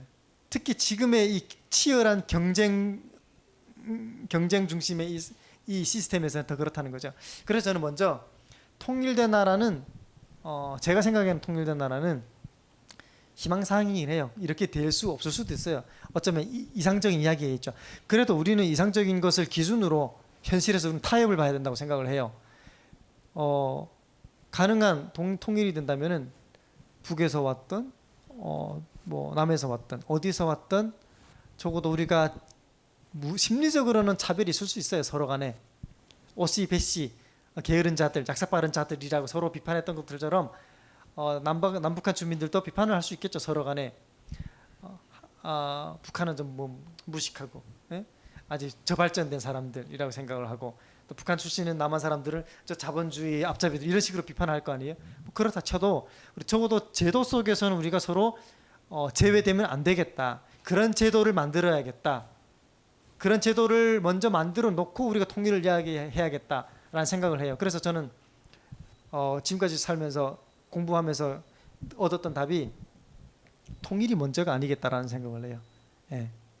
한국 사회에서 우리가 통일 준비를 위해서 먼저 바꿔야 할 게 너무나 많다라는 생각을 해요. 이걸 먼저 바꾸는 게 우리가 통일을 위한 거라는 거죠. 가령 3만 4천 명의 이 북한 이탈 주민들이 한국 사회에 잘 통합이 된다면 통일이 앞당겨질 거예요. 근데 심심찮게 북한 이탈 주민들이 백골이 되어서 발견됐고 아사했고 또 월북했고 이런 이야기가 계속 뉴스에 나온다면 통일은 없어요. 제가 볼 때는. 그래서 북한 이탈 주민들이 한국 사회에 잘 정착을 한다면, 잘 살아간다면, 하나의 주체적인 시민으로 성장할 수 있다면, 주류에 편입할 수 있다면 그때 가서야 우리가 통일을 말할 수 있는 자격이 생기지 않을까, 준비가 되어 있는 게 아닐까 이런 생각을 해봤습니다. 네. 네, 감사합니다. 네, 박수도 나왔습니다. 네, 박수는 나왔지만 대답을 조금만 짧게 해주시면 네, 좋겠다. 다른 분들이 질문하셔야 되기 때문에 네, 지금 손 들어주신 선생님, 네. 일단은 우리 작가님이 그래도 이 남한에 와서 교육의 혜택을 받아서 성공한 거에 대해서 굉장히 영광스럽게 생각합니다. 먼저 방금 이야기한 것 중에서 우리가 교육이 굉장히 중요하다고 얘기했잖아요. 근데 제가 이제 우리가 시대적으로 봤을 때 한 시대가 갔잖아요. 전쟁의 세대가 가고 또 다른 세대가 오고 있는데 지금 어떻게 보면은 우리 작가님 연세로 봤을 때는 좀 어떻게 보면 세 번째 세대로 이렇게 되는 것 같아요. 그렇다고 봤을 때 아까 제가 이제 공감되는 부분은 북한에서 이탈 주민들이 여기 와 젊은 세대들이 이 남한 사회에 주류로 파고들어서 그들을 통해서 통일을 바라보는 시각이 굉장히 중요하다. 저는 공감을 하는 부분 중에 하나입니다. 결국 지금 보면은 정치적으로 봤을 때 정치학과 다니셨는데 정치적으로 봤을 때는 지금 이 남한도 지금 국군이 국장이 지금 동서로 지금 갈라치기 하고 있는 부분 중에 있는데 저는 이 부분을 봤을 때는 남한 사회에서도 지금 갈라치게 돼 있는 상황에 북한과의 남한의 이념의 벽은 너무 크다. 결국 이거 정치적으로 풀어가야 할 숙제로 봤을 때는 제 개인적인 생각에는 이념적으로 풀어가기는 너무 힘든 부분이다. 저는 이제 그런 부분에 대해서 아까 말한 대로 제도적으로 하나의 장치를 생각한다면은 실질적으로 북한의 청년들이 남한 교육을 받을 수 있는 환경이 아니잖아요. 그렇다고 봤을 때는 서로 교육 체계가 다른 제도 속에서 살아가고 있기 때문에 예를 들어서 요새 지금 선교사 부분 자녀들이 애국에서 사춘기를 보낸 애들이 한국에서 살 수가 없대요. 왜? 문화가 다르니까. 그러면은 저는 이제 알고 싶은 게 지금 청년 세대니까 거기도 똑같이 사춘기 시대라는 게 있을 거라는 얘기죠. 그죠? 그러면은 남한의 아이들과 북한의 아이들의 기본적인 사춘기 시대의 문화적인 차이. 저는 이제 이게 이념보다는 어떤 동질성, 이 청년들이 기본적으로 욕구를 갖고 있는 기본적인 문화적인 부분에 대해서 접근을 한다라면은 얘네들이 좀 더 문화적으로 하나의 아까 교육의 제도를 떠나서 이념적인 제도를 떠나서 문화적인 제도를 하나를 갖고 간다라면은 이 젊은 세대들끼리 서로에 융합할 수 있는 그런 부분이 생각이 나더라고요. 그래서 그런 부분에 대해서 제가 좀 이야기를 잘 했는지 모르겠는데 네. 그런 부분에 대해서 좀 네. 예. 저 굉장히 중요한 말씀이라고 생각해요. 특히 문화 부분은 북한 이탈 주민들 한국 사회에서 잘 정착하기 힘든 요소 중에 하나예요. 워낙 다르게 살아왔으니까. 그래서 북한식의 사고방식도 사실 문화거든요. 그래서 사고방식과 행동 패턴을 가지고 한국 사회에서 그대로 적용하면은 남한 사람들은 인상을 찌푸리겠죠. 아직도 북한 때를 뽑지 못했다 이렇게 이야기를 하잖아요. 어쨌든 그런 식으로 문화가 굉장히 중요하다고 생각하는데 다행스러운 거는 의외로 저는 쉽다고 생각해요. 문화라는 부분은 북한에서 지금 자라고 있는 이 제 또래 청년들 같은 경우는 불법이긴 하지만 한국의 영화 드라마 많이 봅니다. 저도 뭐 20년 전에 봤고요. 그래서 이 문화라는 거는 매력 있는 문화는 금방 흡수가 되거든요. 매력 없으면 이제 배타적이 되는데 남한 문화는 사실은 매력적이기도 하잖아요. 그래서 북한에 있는 많은 청년들이 봐요. 몰래 보고 남한의 문화를 따라하기도 하고 그러다 보니까 단속 걸리기도 하고 만약에 어떤 방식으로든 남북이 열리게 된다면 서로 달리 살아왔던 청년들의 만남은 저는 금방 해소가 된다고 생각을 해요. 왜냐하면 특히 청년들은 남한 청년들은 북한 문화를 거부하겠죠. 왜냐하면 하급의 문화라고 생각하기 때문에 그렇게 생각하거든요. 근데 북한 주민들은 한국의 문화를 금방 흡수할 거예요. 왜냐하면 영화나 드라마를 봤기 때문에. 문제는 만나지 못한다는 거예요. 저는 중요한 거는 남한의 청년들과 북한의 청년들이 만날 기회가 없기 때문에 기껏해야 영상을 통해서만 접하는 거잖아요. 그래서 만약에 저는 통일이 답이다라고 얘기는 하진 않아요. 어떤 방식으로든 남과 북이 교류를 하고 제한적이라도 접촉을 할 수 있다면은 이 접촉이라는 거는 서로 이제 존재를 확인하는 거거든요. 만나보지 않고서 제가 나를 죽이기 위해서 칼을 뽑고 있는지 아닌지를 알 수가 없잖아요. 만나 보면은 저는 금방 확인할 수 있다고 생각해요. 그리고 이 문화의 부분에서도 만나면은 이 남한의 문화, 북한의 문화는 금방 어쩌면 저는 가장 쉬운 게 될 수 있겠다. 그런 생각을 해요. 근데 중요한 건 여기서 역할을 해줘야 되는 거는 한국 사람들이에요. 예. 저는 이게 조심스럽게 얘기하기도 하지만 제가 한국 사회에서 이렇게 느꼈던 거는 여러 나라 제가 지금 쭉 다녀보기도 했는데 한국 사회만큼 이렇게 배타적인 사회가 많지 않을 거예요. 예. 다름에 대해서 굉장히 배타적이에요. 외국인에 대해서, 외국 문화에 대해서 굉장히 배타적이에요. 오직 환영하는 문화는 미국의 문화, 유럽의 문화, 서양의 문화예요. 우리가 이걸 서양 중심적이라고 이야기를 할 텐데 그 외에 동남아의 문화라든가 동남아의 사람이라든가 이런 게 보면 굉장히 불친절하고 배타적이고 되게 우월 의식을 갖고 있고 이러거든요. 그다음에 이런 인식이 그대로 북한 문화에 적용이 되거든요. 그래서 저는 이 다름과 틀림은 다르거든요. 예. 그래 다른 거예요. 예. 그게 다양성인데 그래서 남한 사람들이 북한의 문화를 저거는 너무 전통적이고 너무 옛날 것이고 너무 정근대적 이렇게 바라볼 게 아니라 남한 주민들도 북한의 문화에 그게 틀렸을지언정 적응하는 연습도 필요하고 왜 한국에 온 북한 이탈 주민들만 한국 사회에 적응해야 되지? 라는 반감이 생길 수 있거든요. 서로가 서로에게 적응해야 되는 거거든요. 그러니까 이게 저는 이제 서로가 서로의 문화에 적응하는 거라고 생각하거든요. 그 이제 문화가 결국 이제 역사이기도 하니까. 그래서 말씀하셨던 부분은 저는 크게 어려움이라고는 생각하지는 않아요. 네. 답변이 충분히 됐을지 모르겠습니다. 네. 네. 네. 그래도 다른 분의 질문을 네. 받아보면 좋겠다 생각했습니다. 네, 뒤에 선생님께서 질문 손 드셨는데요. 네, 저는 질문은 아니고 작가님한테 바라는 게 있다면 지금 제가 첫 인상을 뵀을 때 아직 강사님 안 오셨구나.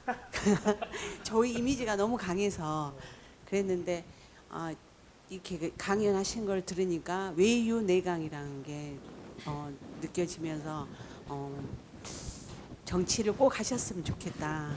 예, 당을 특별한 당을 하나 만들어서 한다면 제가 몰표를 주고 싶네요.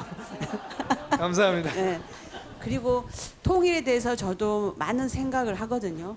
근데 통일에 대해서 제가 주변에 우리가 통일이 되면 어떻게 하겠냐 했더니 다 통일 싫다 그래요. 우리가 손해다. 우리가 지불해야 할 게 너무 많다. 근데 저는 당연히 통일은 돼야 된다 이렇게 말을 하거든요. 우리는 통일을 할 수밖에 없는 그런 민족이다. 만나야 된다. 근데 위의 세대들은 저도 마찬가지지만 기성세대들은 이게 좀 뭐라고 할까요? 그 전에 교육들이 공산주의 뭐 이런 거를 강하게 갖고 있는데 아까 작가님 말씀하신 것처럼 문화적으로 청년들이 만나면 이거는 바로 해결될 거예요. 예를 들자면 제가 커피숍에서 굉장히 우리가 좋아하는 미국 사람이에요. 딸하고 딱 여행을 왔더라고요. 근데 왜 우리나라 이 조그만 광주로 왔을까? 제가 호기심이 생기더라고요. 그래서 제가 감히 영어가 짧지만 물어봤어요. 왜 여행을 왔냐? 그랬더니 K-팝 때문에 왔는데 오면서 부산 찍고 광주 찍고 전주 찍고 서울을 간다 그러더라고요. 그래서 광주는 그냥 이제 가는 동선에서 했는데 그게 서울에 있는 그 공연 때문에 여기를 들른 거예요. 그러니까 제가 거기서 아이디어가 떠오르더라고요. 아, 젊은 애들은 이 문화 때문에 올 수가 있구나, 우리나라를. 그러니까 북한 청년들도 분명히 지금 보고 있을 거예요, 이거를. 우리가 그거를 모르지만. 그러니까 이걸로서도 해결되니까 통일이 필요하다는 거를 계속 이렇게 이론적으로 하지 말고 문화적으로 풀면 더 잘 되지 않을까. 그래서 작가님이 그 중심에 섰으면 바라봅니다. 네. 감사합니다. 그렇게 하겠습니다. 네. 네. 정치후원금 계좌를 보내드릴 분 한 분 확보하셨다라는 생각이 듭니다. 네. 네. 또 다른 혹시 질문하실 분이 한 분만 더 혹시 가능하다면 할까 싶고 안 그러면 마칠까 하는데요. 네, 여기 우리 선생님께서 네. 저기 아우지까지만 읽었거든요. 그래 거기까지 읽을 때도 이제 저희들이 탈북민들하고 제가 생활한 지가 10여 년이 넘는데 그들에게 들은 이야기는 그 지방 이야기, 그 개인의 이야기인데 또 텔레비에서는 뭐 이만갑도 있고 모란봉 그룹도 있고 그걸 제가 안 빠지고 다 보거든요. 그러면은 그 평양 이야기 쪽으로 해서 많이 나오더라고요. 그런 이야기들이 보통 사람들한테 들을 수 없는 이야기들을 여기서 사사시 다 말씀해 주셔서 속이 후련하더라고요. 그러는데 이제 우리는 북한을 좀 이제 저 같은 경우는 조금 안다 이렇게 하는데 책에서 보니까 한국 사람들은 북한을 너무 모른다. 그래서 그렇다면은 한국 사람들이 북한에 대해서 어떤 면에서 어느 정도까지는 알아야 되는데 지금 모르고 있다. 아는 것은 뭐 시장 경제로 가고 있다. 배급 제도가 없어졌다. 그리고 막 아사하는 그런 고난의 행군 때보다도 더 아사수가 지금 많다. 이런 것에 그 정도만 이제 방송에서 하는 것만 알고 있는데 그래서 한국 사람이 북한에 대해서 이것만큼은 알아야 된다 하는 것들이 있다면 그 영역별로 해서 몇 가지씩만 이렇게 제시를 해준다면은 여기 오신 우리들이라도 그것은 알고 있어야 북한과 우리가 통일이 되어야 되는 그 정당성에 대해서 우리가 정체성을 가지고 더 기도하면서 적극적으로 나아가지 않겠는가 싶습니다. 네. 네, 강력한 질문 나왔습니다. 네. 그 영역별로 뭐뭐뭐 이렇게 말씀을 드리기에는 저도 어려울 것 같고요. 그거는 다만 어떤 기준으로 봐야 하는지는 좀 제가 고민을 했던 게 있는데 우리가 북한에 대해서 사실은 정보가 없잖아요. 없었어요. 아예 북한을 확인할 수 있는 정보도 없어. 그러다가 탈북하신 사람들을 통해서야 이제 증언을 통해서 이제 듣게 되잖아요. 문제는 이 북한 이탈 주민들의 책임감, 성실함인데 저는 그렇게 생각합니다. 북한이라는 사회가 단절되어 있거든요. 함경북도에서 저기 함경남도로 이동하기가 어려워요. 여행 허가증도 있어야 되고 거의 불가능해요. 그러다 보니까 여행이 사실 불가능하거든요. 그 말인즉슨 가만히 고민을 해보니까 한국 사회가 우리 다양한 사회라고 생각하잖아요. 다양성이 있는 사회잖아요. 북한도 다양성이 있는 사회예요. 왜 그러냐면 한국 사회는 오픈되어 있기 때문에 다양한 문화가 수용이 되어 있기 때문에 다양하잖아요. 근데 북한은 단절되어 있기 때문에 다양한 거예요. 이 말이 뭐냐면 이 지역과 이 지역의 교류와 접촉이 단절되어 있기 때문에 독립적으로 경험이 존재하는 거예요. 그러다 보니까 아오지에서 살고 경험한 사람은 평양의 삶을 몰라요. 다르고요. 그리고 제가 만약에 아오지 탄광에서 왔는데 제가 방송 나와서 평양 사람들은 이렇습니다 이런 얘기를 하잖아요. 그게 사실일 확률은 20%밖에 안 돼요. 예, 다 들은 얘기잖아요. 근데 반대로 광주 사람이 서울 사람들의 이야기를 하는 거는 사실일 확률이 80% 넘어요. 왜냐면 검색만 하면 다 나오니까. 그렇게 봤을 때 북한 사회는 다양한 거예요.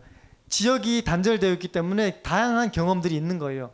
그래서 북한에서 온 사람들이 자기 이야기를 할 때 자기 이야기만 한다면은 그 북한은 사실인데 다른 이야기를 한다면은 걸러들을 필요가 있죠. 이건 우리 스스로 책임을 져야 돼요. 예? 그러니까 원래 이렇게 경험과 기억은 시간이 지나면 희미해지잖아요. 희미해지다 보면 이렇게 과상이 되잖아요. 예. 그래서 북에서 온 사람들은 자신들이 스스로 하나의 퍼즐이라고 생각해야 돼요. 우리가 퍼즐을 맞추잖아요. 이렇게 그림판 1000개의 퍼즐이 있는데 그 1000개의 퍼즐 조각이 사실 다 달라요. 모양이 하나라도 잘못 끼우면요 그림 이상해지잖아요. 그 1000개의 퍼즐 중에 우리가 각자 하나인 거예요. 나는 한 퍼즐인 거예요. 이 퍼즐들 1000개를 다 모아놨더니 그림 하나 그려지는 거예요. 북한이 그런 거예요. 아오지 퍼즐, 청진 퍼즐, 송평의 퍼즐, 샛별의 퍼즐들을 다 한 그림에 모아놨을 때 저는 그게 북한의 다이나믹한 모습이라고 생각해요. 근데 이거는 북에서 온 사람들 스스로 북에 대한 이야기를 간증할 때 저는 이거 책임감을 가져야 된다고 생각해요. 듣는 사람, 남한 사람들은 사실 그게 어려워요. 왜냐면 처음 만나는데 북한에서 온 사람 심지어 처음 만나는데 그렇게 들으면 그게 북한의 일반적인 삶으로 이해하기 쉽잖아요. 그래서 우리가 북한을 알고자 할 때 그런 기준을 좀 유념할 필요가 있고 또 하나는 우리가 북한은 스스로 단절되어 있잖아요. 사람들 다 단절시키고 한국은 우리가 열린 사회인가? 라고 했을 때 우리도 닫힌 사회예요. 우리는 북한 사회를 알아갈 수가 없어요. 만약에 북한이 궁금해서 북한 웹사이트 들어가 보고 뭐 노동신문을 보고 북한 책을 보면은 다 감옥 갑니다. 그러니까 북한은 지들끼리 스스로 손발을 묶었는데 우리도 우리의 손발을 스스로 묶고 있는 거예요. 그래서 북한의 방송을 개방해야 된다라는 이야기를 했거든요. 태영호 의원이 보수당에서 그랬더니 태영호 의원을 지지했던 보수당을 지지했던 사람들이 갑자기 태영호 의원을 이중간첩이다 이렇게 비판을 하잖아요. 그게 우리가 처한 현실인 거예요. 그래서 저는 제도적으로는 북한을 있는 그대로 오픈해야 된다. 웹사이트 오픈하고 책도 오픈하고 다 오픈해야 된다. 그거 보고 세뇌될 사람은 소수밖에 없는 거예요. 그런 자신감을 가져도 된다라고 생각하고 또 하나 북한에서 온 사람들의 경험을 들을 때는 저 사람이 자기가 경험한 지역의 이야기겠구나 이렇게 유념을 한다면은 우리가 조금 더 이제 객관적으로 알 수 있지 않을까라는 생각을 해봅니다. 네, 감사합니다. 더 이야기를 듣고 싶은데 아무래도 마무리를 해야 되지 않을까 싶습니다. 제가 그렇다고 그냥 지나가게 그래서 마지막 질문을 좀 하고 싶은데 여러분들이 동일하게 질문하고 싶으실 것 같아요. 앞으로는 어떠한 인생의 길을 걸어가려고 하시고 기도 제목은 무엇입니까? 이거는 또 우리가 마지막으로 들어야 되지 않을까 싶어요. 그래서 잠시 그 이야기를 듣고 마무리하는 시간 가지면 어떨까 합니다. 네, 감사합니다. 저는 정치학을 공부를 하면서부터 늘 생각했던 게 부채의식 같은 게 있습니다. 저만 있는 게 아니라고 생각해요. 실향민 분들도 있었고 여기 북한 이탈 주민 분들도 동일하게 있다고 생각해요. 이런 거죠. 제가 북한에 어느 날 갑자기 북한에 열렸잖아요. 뭐 제한적으로라도 열렸다고 가정했을 때 제가 북한에 고향에 가보고 싶었으니까 갔을 거 아니에요. 갔을 때 저희 아버지가 저희 친척이 저희 친구들이 저를 환영해 줬으면 좋겠어요. 저를 오랜만에 고생했다 반갑다 라고 이렇게 환영을 해줬으면 좋겠어요. 근데 만약 그렇지 않다면 어떤 모습일까라는 생각을 해요. 만약에 이 배신자 가서 잘 살았느냐 혼자 가서 우리가 이렇게 고생할 때 너희는 떠나가 잘 살았느냐 라고 이야기를 한다면 마음이 되게 아플 것 같아요. 예. 근데 이게 실제로 있었던 일이에요. 동서독이 분단이 됐을 때 동독군인이 1961년에 처음으로 휴전선을 넘었거든요. 콜라드 한스 콜라드 슈만이라는 사람인데 그 사람이 서독에서 잘 살았어요. 결혼도 하고 동독 군인이 살았어요. 그러다가 1989년에 베를린 잠에 갑자기 무너졌잖아요. 가족이 그리웠을 거 아니에요. 갔어요. 서독에 작센주였는데 갔어요. 그때 그 가족들이 이렇게 했어요. 배신자, 응? 너는 가서 잘 살았느냐? 그랬더니 이 콜라드 한스 슈만이 충격을 받은 거예요. 그래서 서독 베를린 베르크인가 돌아와서 우울증을 앓았어요. 그렇게 그리던 고향으로 돌아갔는데 가족들이 나를 이렇게 내팽겨 치다니 우울증을 앓다가 1998년에 자살했어요. 이 사람이. 그러니까 동독에서는 배신자로 낙인 찍혔던 사람, 서독에서는 영웅으로 대접받았던 사람이거든요. 이 배신자와 영웅의 사이는 종이 한 장인 거예요. 이게 우리가 안 될 거라는 확신은 없어요. 저는. 그래서 저는 아우지까지 다시 갈 거라고 생각을 하고 갔을 때 환영받는 사람이 되고 싶어요. 그러기 위해서 제가 뭘 해야 될까라고 했을 때 한국에서 그들보다 조금 더 이렇게 배불리 등따시한 곳에서 사는 동안은 고향을 위해서 어떻게든 일을 해야겠다. 그래야 내가 돌아갔을 때 나는 그때 20년 전에 떠나왔지만 그래도 내가 고향을 위해서 통일을 위해서 앞당기기 위해서 내가 열심히 일을 했어 라고 말을 할 수 있다면 저는 자격이 있는 사람이 될 거라고 생각해요. 이런 생각을 좀 가지고 앞으로 계속 살아가려고 하고요. 그게 정치가 됐든 학자가 됐든 뭐 활동가가 됐든 이런 기준을 항상 갖고 살려고 하고요. 저 기도도 그래요. 저는 사실 많이 유혹이 되거든요. 아이를 낳고 나니까 현실에 집중을 해야겠다라는 강박감이 있어요. 돈을 벌어야죠. 이 원대한 이념과 사상을 가지고 제가 아이를 키울 수는 없잖아요. 그래서 현실과 이 리얼리티와 유니티, 이 현실과 이 희망 사이의 이 괴리를 좁히기 위해서 그 가운데서 그래도 제가 뜻을 잃지 않아야겠다. 그 가운데서 그걸 중심을 잡아주는 게 신앙이어야 되고, 그래서 제가 제 기도 제목은 그거예요. 제가 이전에 가졌던 마음, 그리고 하나님, 제가 왜 지구 반대편에 이 땅에 와 있습니까? 제가 굳이 성공해서 이 땅에 와 있는 이유가 뭡니까라고 그때 기도했을 때, 그래, 너가 먼저 왔을 때 소명이 이거다, 네가 할 수 있는 것이 이거다라고 했던 것을 앞으로도 유지할 수 있고 있기를 저 기도를 하는 게 제 기도 제목이고요. 그렇게 혹시 저를 기억해 주신다면 그런 기도를 함께 해주시면 감사하겠습니다. 네, 감사합니다. 오랜만에 아마 이 북토크라는 형식으로 또 우리 강사님을 모시고 이야기를 나누었다고 생각하는데요. 또 북토크에서 머물지 않고 여러분들이 오늘 받으시거나 또 앞으로 사셔서 또 우리 강사님의 이야기를 들으시고 또 한편으로는 또 다음번에는 이분을 강사님으로 모셔서 또 이야기들을 들으시고 하면서 더 많은 이야기가 풍성하게 여러분들께 이렇게 전파되었으면 좋겠습니다. 제가 알기로는 오늘 여기서 주무시는 걸로 알고 있기 때문에 시간이 좀 많으시거든요. 그래서 이 시간 마치고 나서 더 얘기하실 게 있거나 혹은 마음속에 저 사람은 아무래도 나중에 유명한 사람이 될 것 같아라고 생각하시는 분은 지금 사인을 받아두시기를 권해드리고 사진을 찍거나 해보시기를 권해드리고 북토크는 여기에서 마칠까 하고요. 마지막으로 박우철 목사님께서 나오셔서 정리해 주시고 하면 어떨까 싶습니다.